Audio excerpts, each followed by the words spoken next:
Well, looky here. You are listening to someone who is bold, authentic, diverse, unpredictable. Baby, I am unapologetically Ramon, and you have entered my zone, the QB zone, baby. Hello, somebody.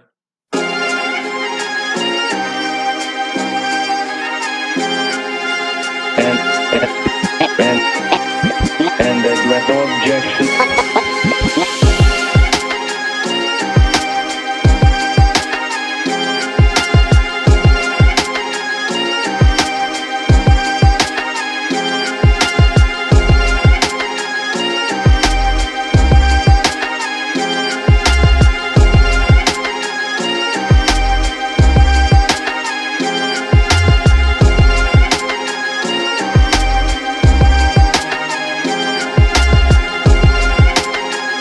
One of the jobs that really careers that I've enjoyed having has been working in social work.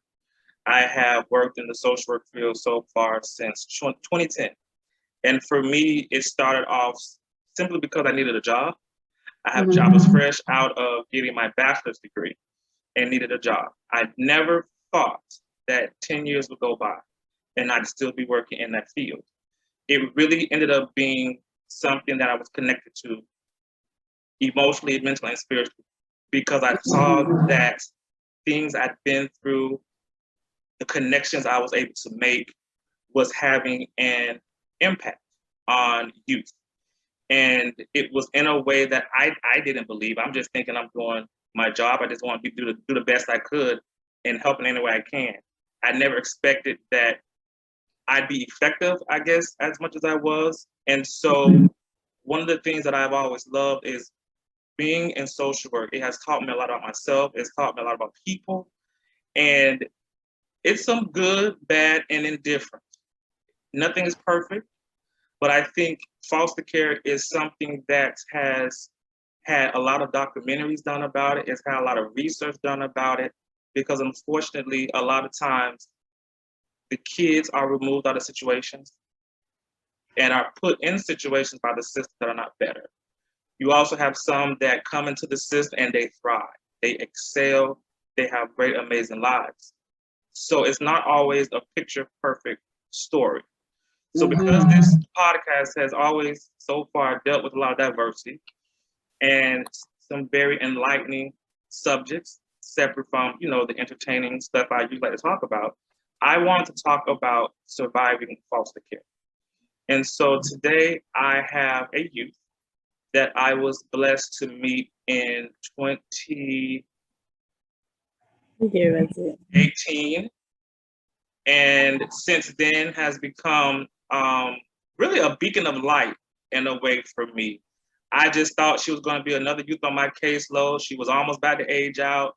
I just thought she was just going to be a youth that I was going to try my best to help. I never thought all these years later she would be someone that I feel like God calls us to cross paths in a way. And it's just been amazing. So I want you guys to meet Miss Christina Crispin. How are you today? I'm doing very well. Christina, so we can jump right into it. Um, First of all, thank you for being open to having this conversation. Thank you for having the desire to be as transparent as possible. Um, we met, I inherited your case. You were already in the foster care system. Talk about, as much as you want, what it was like coming into the foster care system. What was that like? The beginning parts of it. And if you want to share why, you can share that as well. Okay, so I'm thinking I've been in like 3 homes, so it's like I'm going from the beginning. I think it was originally Miss Battle I was placed in. Yes, no, Miss Deborah, Deborah Simmons. Not the name, but originally dealing with my life personally, it was already traumatic. Like for me, even being into the system, it was a mistake to begin with because the school came, the service protection came to my school when I was in the middle of a football practice game. So it was nothing like planned. So it took me by shock. So the beginning of it was just like traumatizing because not only did they take me, but they took my brother from my mom, and my brother was crying the whole time. And In I the was middle of just a football game? no, they took me, and Oh, then they drove back to my mom's place. Sorry, let me get more specific. They drove back to my mom's place. It was two of them, two ladies, and they ended up taking my brother. But my brother the whole time crying, and my mom crying, and it's like, I just wanted. The night before, prior, I ran away to my grandma's house, so it's like I just ran away. I wasn't expecting my brother to interfere with what I had going on, so to see my brother cry and stuff like that. And once we got to the child net facility where they give us snacks and where we sleep at, to see my brother in a situation like that, so young and just don't know. And I felt like it was my fault, not in a way, but in a way because they took me, they took my brother. It was not, the beginning, it was just not good. How old were you? When I first got into the system, it was my freshman year. I would say 14, 15. Okay. Mm-hmm. So this is like 4 years ago. Okay. And the beginning, but I just had to get past that, And then in the beginning of my foster care, I don't remember. The beginning wasn't as bad. I mean, she was nice. She had her ways, but I saw past it. But then at the end, she started to get more verbal, like the words, it was hitting this time. Like she would say, like, I remember she called me a heifer one time, and that really hurt. Like she didn't know I was home, I guess. And we had, I think it was like a no school day, and I can't her just like down talking to me and stuff. And even to a point when I was in the room and she was just down talk in the living room. So she was going on vacation, right? She had this other child net friend named Tracy. Tracy was also working with Camelot. When they meet up, foster friends, right? How you say? So this is how I moved into my second home. Tracy, the person she knew, she was letting me spend a few days there while she was away. So this was around school shopping. So I think we had like $300, and I didn't use all the money, so I kept it in my pocket because they say you're supposed to return the money to the foster parents. The money that the system gave y'all every year for school clothes. Yeah. This is where it got crazy, literally over some money, and that's why even money is just the root of all evil. But I pocketed what I had left because my fashion wasn't really drippy. I didn't really know what to buy. I just really wanted some money because I knew like I don't have a job. So once I left Tracy house, by the way, Tracy, she was amazing. She was treating me. This is why even in the child net system, these foster parents appear to be one way in front of people, but behind closed doors. Oh yeah, we're gonna talk about that. Yeah. Okay. Yeah. So anyway, she was nice, wonderful experience. But now it's time to go back to Miss what's her name? Diane. Let me get these names. Miss Diane house now. So she's like, oh, so give me the rest of the money. I was like, first of all, we're not even really cool because I told you she was already verbally abusive, and I don't have a job. I need my money. I felt I had that attitude. My attitude back then was reckless. So I was more like, yo, you not getting this money, And then she just started talking about it for days. And this was when I was like, I didn't get out the room. I literally stayed in the room for like a week straight, just watering crackers. Like the stuff she was saying was just so depressing. Like, and I just text my child that she knew it was serious. I was like, bro, I cannot do it. Like, I gotta get out.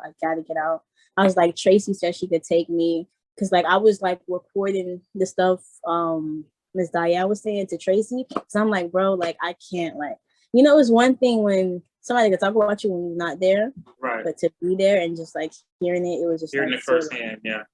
And like me young, going through my own stuff. Right. I was over it.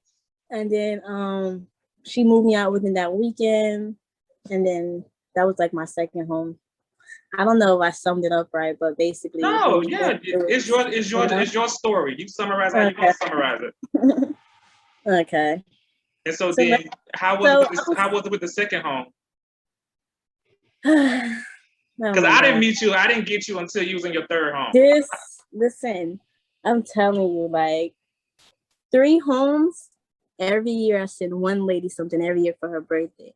That just to show you the ratio of life, how like evil overcomes love in life, and people have to Absolutely. understand that message. So evil overcome love. So I can't forget her. Like even though she was like, why she won't speak to me? Just been so traumatic. But I appreciate Moselle because I said that, you know, she stayed firm. You know, she don't give in. Like she's not gonna down mad you or down bad. Like she's still gonna wish good for you. You know what I'm saying? Right. Like it's just the loyalty that's there. Like she's standing firm. She not two-faced, you know, that. That is true. So like, you know, and that's what real love is. Like real love is kind no matter what. Even if you don't feel like loving, the days you don't feel like it, you still got to do it because it's love, you know? Absolutely. So when you got to your third home, which you said, we know that was Miss Battles. Yeah. Clearly, that was a different home environment. Did that change your view or give you a better perspective of foster homes, or did you just realize there was some good, there was some bad? I would say that it's some good and some bad, but it was more like I said, the evil like overcame because everybody else was having a horrible time. Like I come to these events and like here, like you feel like you're the black sheep of the foster care. You know But what I'm saying? you realize you're not alone. Yeah, like no, for Miss Battle House because she did me good. I went to Right. this meeting. Where is it? Where your office was with the house, and what office was that? What place was The that? one on Commercial, Yes, what place is that called? that's ChildNet. Oh, But okay. see, Well, when you first came in foster care, it might have been at the old building because they used to have a building somewhere else. yes. I'm sorry, bro. This pandemic, dog. I forget. Like I'm telling you. Okay, I I mean, and remember. plus it's been a while. I mean, it's been a while. You've been out of foster care for a few years now. You need to stop. So yes, it's ChildNet. So yeah, what I was saying. Remind me. I was asking about your perspective and Yeah. you So realizing that there was some good and some bad. yeah, so you know, I never go to these foster care meetings, but I decided to go because my child net invited me. This was like right before COVID, because that's Mm-hmm. how I met a foster friend of mine. Mm-hmm. So with that, what's the name? I like they asked us about like our foster care experience, and like everybody was talking about like the group homes, how it's sad, how it's depressing. It's like these things I know about, but they're living in that Right. current situation while I'm at Miss Battle and I'm like, well, I'm just chilling, like I'm doing my own thing, you know what I'm saying?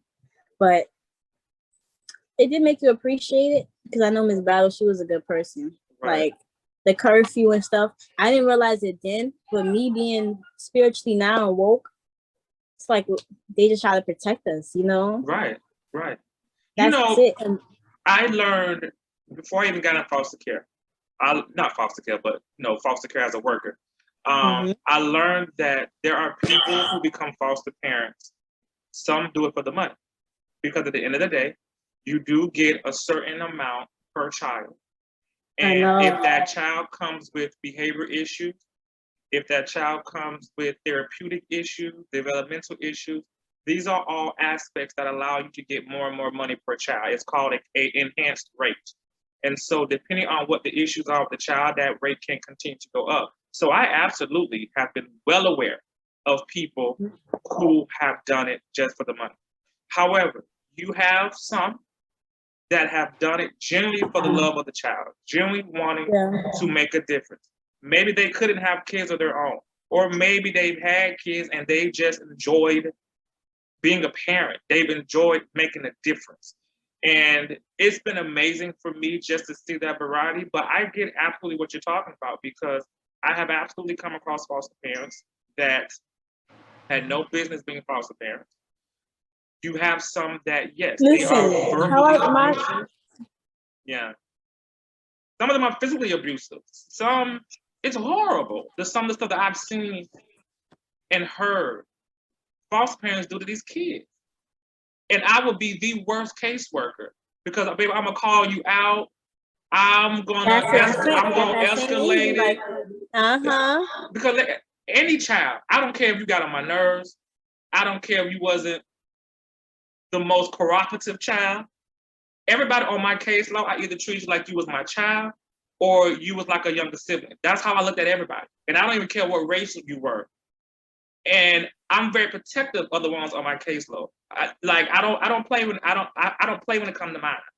Like, I want you to not make some mistakes I made, or if I see that, maybe certain things that I've been through can help you, or I see you going down the wrong path, the wrong crowd. Like even times when I'll be asking you, even to this day, where you at? You at a boy house? Like, I'll be quick to ask you stuff like that. I Simply know. because, That's another thing. yeah, Protecting your insides is the best thing. That's freedom right there. yeah. And I want to make sure all the young girls on my caseload knew their value, knew their power. I didn't mind them having boyfriends. You need to have that type of experience. But are you dating the right type of dudes? How is he treating you? I remember one time, I think you this was like earlier on. Mm-hmm. And first of all, let me go ahead and say, you used to wear me out. I remember when I first got your case, your social worker at the time had left. And I'll get back into the other questions I wanted to ask. And my supervisor at the time, and I'll say his name because he's already done an episode. So Dedrick was like, oh, he got these new cases he's gonna give me. And I saw that, oh, this case was at this foster parent's house. And I already knew her because I had cases at her daughter's home. And so I always knew the family. I loved the family. She's like, oh, give me this case because of who your foster parent was. Mm-hmm. And you were so, I like to do my home visit and get my home visit out the way. Okay. And you're behind working 3,000 jobs, going to school at the same time, never want to be in place when I need to do my home visits. I'm like, oh no, this is not gonna work for me. That's a whole nother spiritual thing. You used to drive me crazy. This is in the beginning. This is before we even got to know each other. And I remember one time I texted you, and you were in between your two jobs, and in between in the sense of, I think you had left one or you had left school, and you were chilling at a friend's house before you was going to go to your next job. I guess because it was the distance was closer. Mm-hmm. And I want to say I texted you, and I was just like, well, where the hell you at? Who are you with? And you was like, some people, some friends. Oh, no. Are they boys there? And I think it was like some boys there. I think I might have asked, well, is they parent home? Like was I calling you or what? I think we talking or texting. It was always one or the other. But yeah. I was just like, no, ma'am. What you mean you over here with a bunch of boys? Ain't no parents here. But that's just how protective I will be with all the youth on my caseload, especially the girls. But I will say with you, it became one of the most easiest, pleasant cases to have, because when I finally got to meet you for the first time, I'm like, this girl, first of all, she's mature as hell. Stop it. She's friendly. I said she goofy. Her smile, like how you are now, you would be like that all the time. I'm like, leave me alone. But it was good. It was refreshing because, I had another person that was in the same foster home as you, which was sweet. I didn't have no issues with her, but the personality wasn't yours. The personality was very different. Yeah. And I didn't have too many kids on my caseload that had the kind of personality you had, and just how insightful you was. The conversations you would have with me wasn't about the typical stuff that people your age would talk about. Like, you was very just mature, and I'm just like, this girl is too grown. Leave me alone. This girl is so grown.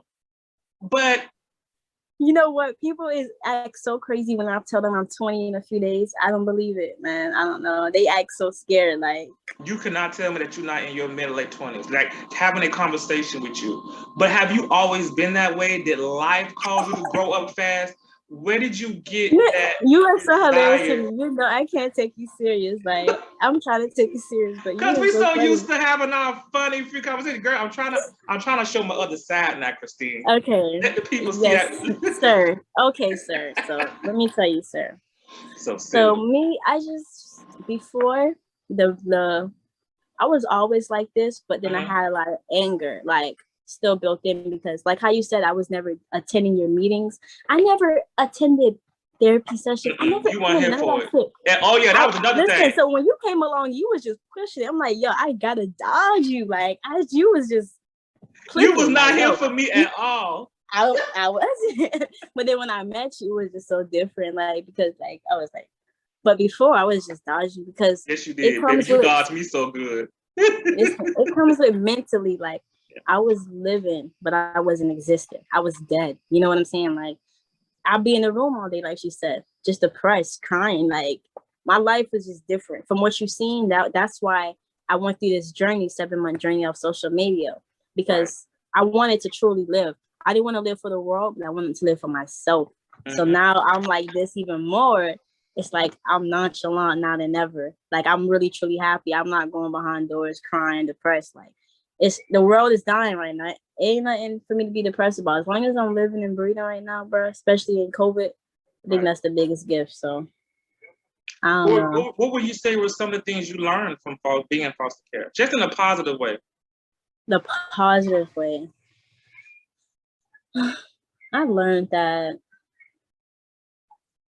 you know,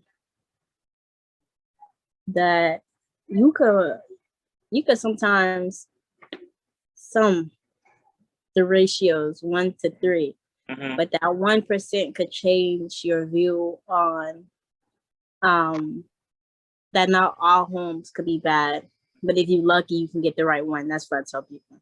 Because of Moselle, like it was still like the love, the dinner. She wanted to have family talks and those engagements. Right. Those was the things I act like I ran away from. Those was the things that in the beginning it made me uncomfortable because I'm an introvert. I'm a loner. I like being alone. That's why I meditate the most. That's why I think the most. Me being around people is like loud music that I want to turn off. So that's why I'm very like antisocial now, like not in a bad way, in a negative view. You're very because focused. every time I come around my friends, I could pay the tab. I'm hanging out. I'm having a good time. I'm telling them that they're the greatest. I have a good time when I'm out with people, but I just can't have that 24/7. And I think that's what where I'm at now. Like I don't know, it's confusing, but what was that made you love to work? Because I think your work ethic is amazing. I think the fact that you're very focused and consistent with work, but it didn't just start now. Like you was like that before we even met. So where did you get that desire and dedication? Just like the life, like seeing how other women around me was treated, how they had to probably do things against their will that they didn't want to do. They didn't have no choice, whether it was sexual, you know what I'm saying? And I seen that the way that the men would do them, like love, a lot of this generation love is not what the Bible talks about. It's totally opposite. People love you until they can't get what they want out of you. And then that's when they switch. Therefore it was never love. So it's like you really got to subject yourself to it. So when I seen that people could be in love, they can buy this for a girl and buy this. And in an instant like this, turn to hate or evil or, say they're worthless or they never be nothing and then make them think that they're their God. It's something that I said, you know what? Independent. I'm going to depend on myself. I always tell people life is like dating or in life. It's like, you ever know the game Jigga where the blocks? Yeah. I say you got to build your 3 gates. You can't have somebody lay their foundation down because if they take something from you, you fall completely. Absolutely. But if they leave, if you just let them have one, like it's like if I'm dating someone, I want them to contribute to what my bank account has, and then instead of depending on their money completely. Because if they leave, I have nothing. But if I have my own, when they leave, I still have something. I'll still be hurt. I'll still be hurt, but I'll still have my own. So it's like, I never want to, life, if I really feel lonely, I don't want to imagine what it's like to depend on somebody else. And when they leave, because everybody eventually gonna leave.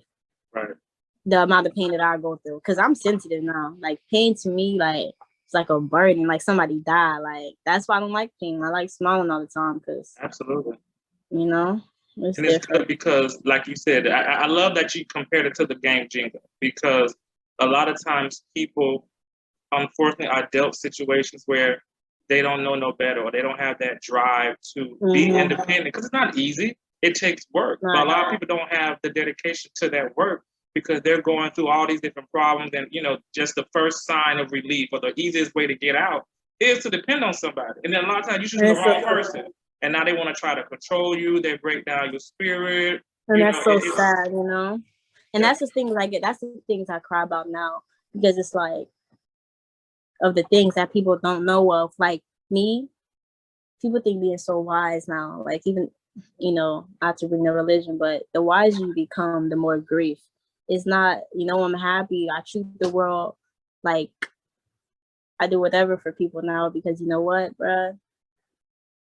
Physically, this whole world is dead. Like, ain't nothing else to do. Why still be mean? Why still be kind? Like, you know, this world is already an evil place. So I think everybody I encounter now is like, I don't look at you as just, oh, he, you know, just a figure, oh, your career. I look past that, because you know what? I said, all these things are going to fade away. I want your soul. I want to talk to you. I talk to people about where they're from, their culture. I want to get to know each person, like beyond the common like conversation. I'm not asking you, are you okay? Did you eat? Like, are you okay? Are you mentally? Are you doing something for your health? Like, I just look at life like a blessing now.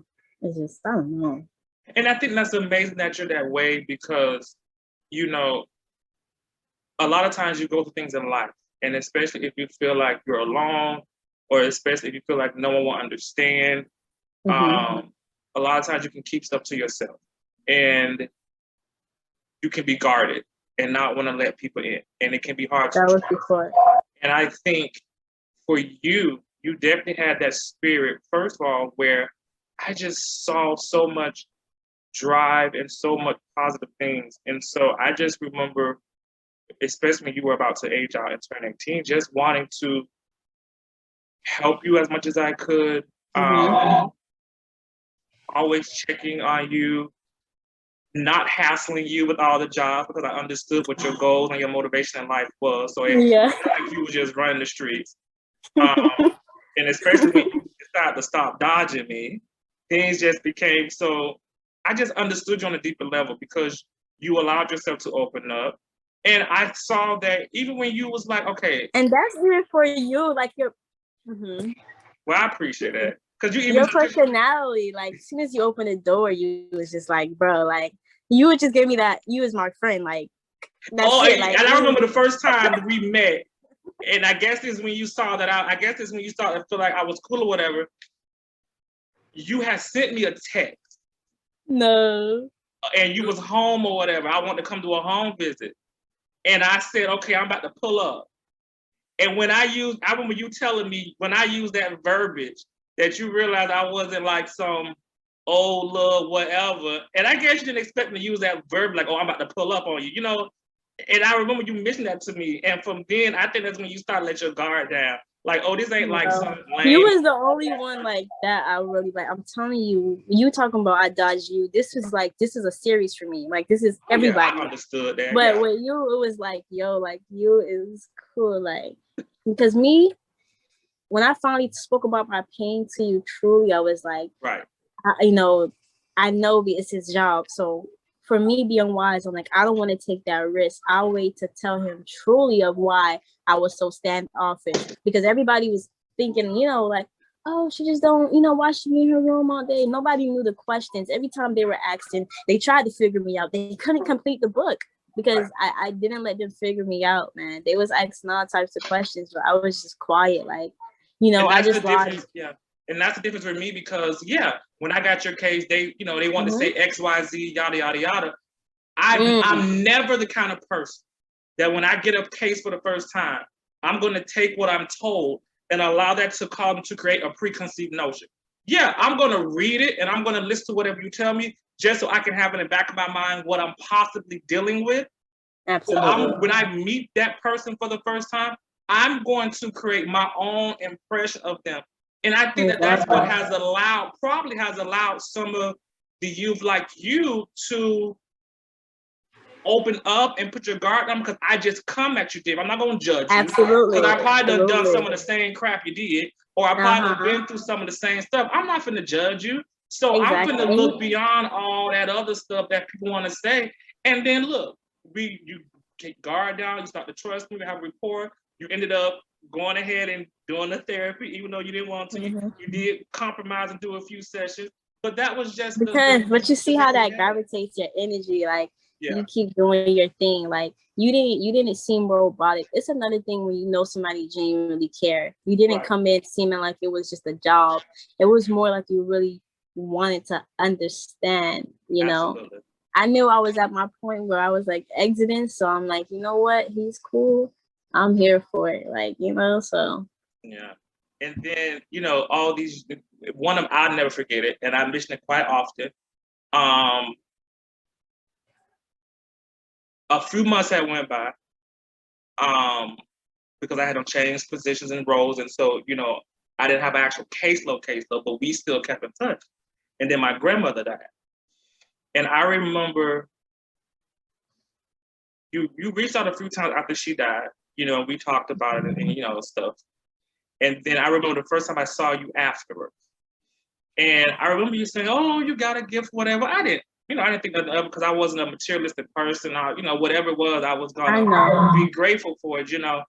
And I would never forget what I felt when I saw what it was that you gave. And I was just like, this is a different type of person. Because this is something that you do that is thoughtful, that people don't think like that. Like you, that just speaks to your character and your heart, because who knows where you got the picture from, and I'm gonna show it, but who knows where you got the picture from? Facebook, don't make us seem like I'm a stalker. You know, it's so funny because I was just like, That's what you do it too. I'm like, wait, do we have mutual friends? Like, I don't even follow. We are not social media friends because at that time, you know, I don't have people. I'm a web hacker. Listen, and I don't become fake social media friends with people in my caseload. So I was like, how did she get this picture? I didn't care because clearly, you know, we cool, I like you. And I was just like, okay, maybe we got mutual friends or something. But either way, she got it. Was okay. I'm gonna see past that. Yeah, I mean, it's you. I didn't care. But when listen, it was when I opened the box, it was, and I still use it quite often. Oh my god. It was, you went and got a picture of my grandmother. I know it's kind of hard to tell, but you went and got a picture of my grandmother. Maybe if I turn the light off, you can see it better. Okay, yeah. So it's a picture of her. And what I thought was amazing, because of all the pictures you chose, this picture has a lot of memories attached to the backstory. You went and put a scripture, which I'm like, how does she know my grandma was spiritual? But you went and put a scripture, which I love the scripture. You're kind of making me seem like I'm crazy. No, but I didn't think you was crazy. What you did is you allowed God to use you, because then you had, you know, of course, her dates, birth and death at the bottom. And I don't know if you know how much that meant, because I still use it quite often. You know, grief is not something you get over overnight. Grief is not something that goes away. You know, can you refresh my mind and read it as well? Or is it just, I don't know. Thank you. It was Revelations. No, I'm getting a little, what is it? Oh, Revelations 14:13. And then you have her birthday of 11/26/39, and then, you know, when she died, 6/5/19. And you had a card in there and other stuff, but that gift to this day, it touches my heart and brings me comfort, because grief doesn't go away, just know how to manage it better. And so on a lot of nights when I need, or days, when I need added comfort or just whatever, I turn, because it's always plugged in. I just turn the light on and I let her light shine. Wow. So I've never deep. Understand how much that deep gift meant to me. I'm going to change the subject because I feel like I'm about to. Yeah. But I just want to thank you for that, because it also made me remember that there are a lot of good things about me, that I do bring good things to the table, that I have made a positive. You know a secret too about Michael Watts? When you go through things in life, and especially when it's excessive and it's constant, you tend to lose sight of who you are. You tend to blame yourself. You tend to lose confidence. And 2019 and 2020 really caused me to do that a lot. And I'm still reprogramming, regrouping, and healing. And, you know, we've had our conversations one-on-one outside of that. But I just have always been appreciative of how God has allowed us to go from just a caseworker and a client to someone that I feel is very important and has really blessed my life. So I thank you for that. You're welcome. And now you're mentoring. So what drew you into mentoring? How is that going? No, this is just like not like out extreme, but like to everybody, I like all my friends, childhood friends, everybody I literally come in contact with work. You know, I'm in the hotel industry. I do front desk. Me always it's going well. I mean, just seeing people brighten up, you know, because the pain is never gonna go away. I tell people everybody is gonna, you know, drown you in life. So it's up to you to sink, you know. I just tell people don't settle. You know, I just try to talk. It's not gonna happen overnight. And that's the best thing about it, that we're not gonna just say, you know what, I'm gonna just change tomorrow. I'm just gonna go to the gym tomorrow. You know, it takes time, but I just keep the encouragement. People are worried because it's just about just, you know, believing, because it took me a while to first get in the gym. I had before pictures for a few months ago. I hated myself. I used to look in the mirror and just like cry. Really? Like, yeah, I was like. And you've always been a pretty girl. You never looked like you needed to work out a lot. I grew a lot of weight during COVID and just like. Okay. The person I was throughout foster care, I was very nice. I was very outgoing, but I still had a lot of anger. Like if I get in an argument, I'll blow up. I feel like I was the one to have the last word. I feel like, you know, when Moselle was like, sometimes I feel like not in a way to say it was rebellion, but I feel like if I don't want to do it, then I'm not doing it. You know, that attitude was just the ego, was the selfishness.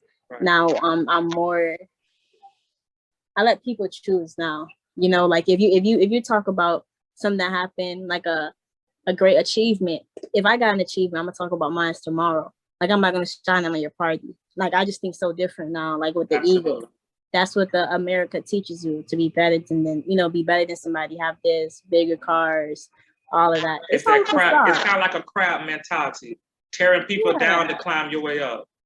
Oh yeah. And that's when I was like, you know what? Nah, we ain't doing that. We ain't tearing nobody down. I'm lifting up everybody. And like the stock market, I'm putting everybody on free game how to invest, because I invest now. Everybody wanna make people pay. Man, for financial freedom, I'm giving everybody the game, because this stuff is temporary.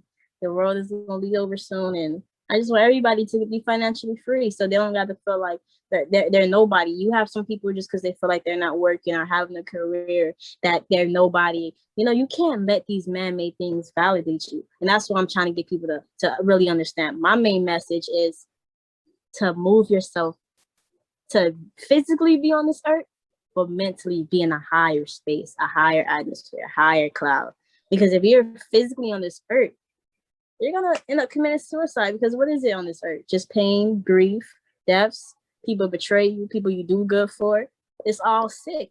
So why be down here when you could be spiritually somewhere else, and know that, you know, just be kind, because love, it overtakes, you know? So even when you have those moments where it may seem hard to be kind, where it may seem hard to give love, I think. And that's why I study and I read on, like, just sometimes in the hotel industry, when I first started, Ramon, before I went through this journey, I was talkative, but it was like, say a guest get me mad, I'd probably transfer it on to the next guest. You know what I'm saying?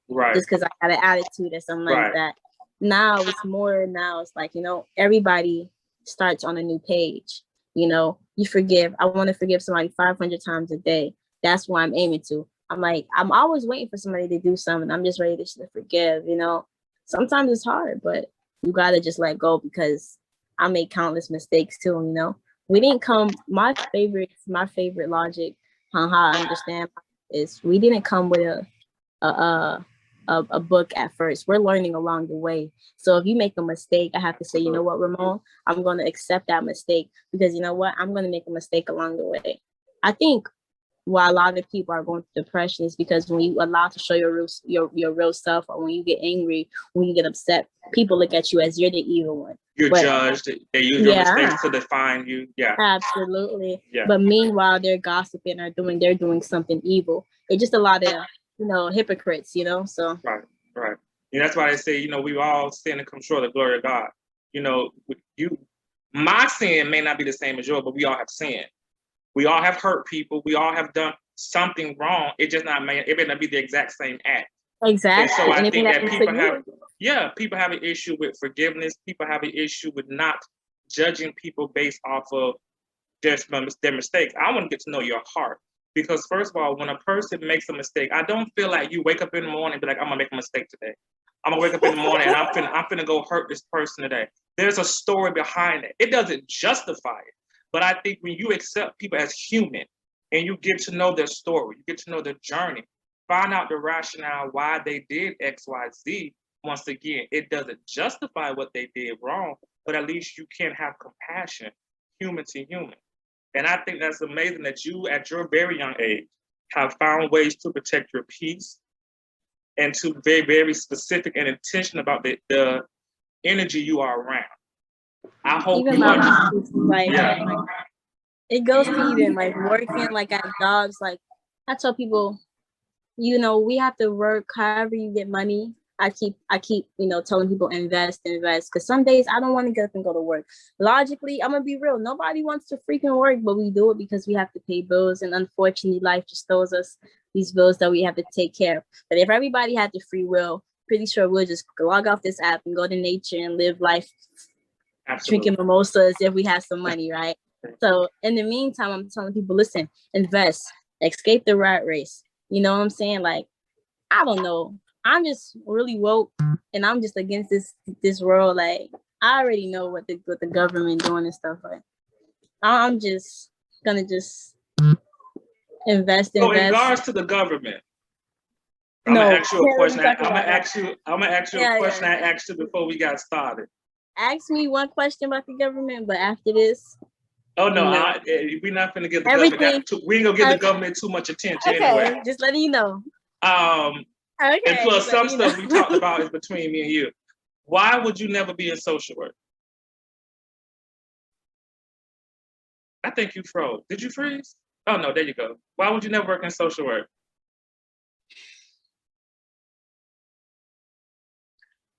Why?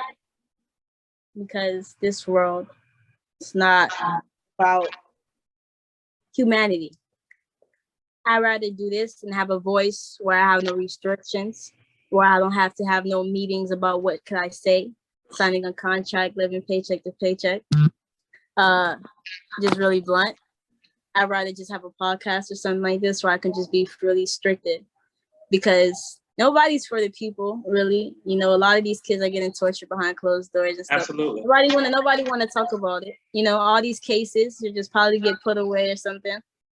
You know how it goes. Absolutely. So I don't know.